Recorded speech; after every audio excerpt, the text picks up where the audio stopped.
The CFPB has reversed course on the Biden-era open banking rule and is actively seeking to rewrite it, rather than simply rescind it. Previously, CFPB leadership had argued in court that the rule was unlawful and should be vacated, claiming it exceeded the agency's authority. Now, the CFPB plans to hold an accelerated rulemaking process, issuing a proposal within weeks to substantially revise and re-justify the rule. The initial rule required banks and credit unions above certain size thresholds to provide consumer financial data, like checking, credit card, or loan transaction histories, to third-party fintech firms upon customer consent, free of charge. It was designed to empower consumers, increase competition, and reduce reliance on practices like screen scraping.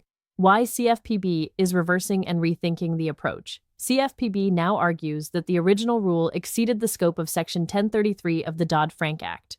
Specifically, it believes the statute permits data sharing only with legal fiduciaries, like trustees, not with any third party that the consumer authorizes.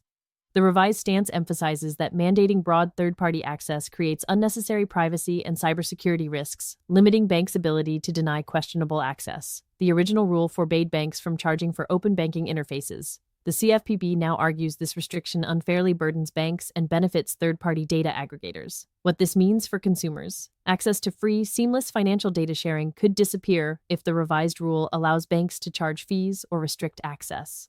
For fintech companies, especially smaller fintech firms and aggregators like Plaid or Intuit, are evaluating whether they can sustain operations if banks begin imposing fees for data access. Some have already received notice of upcoming fees.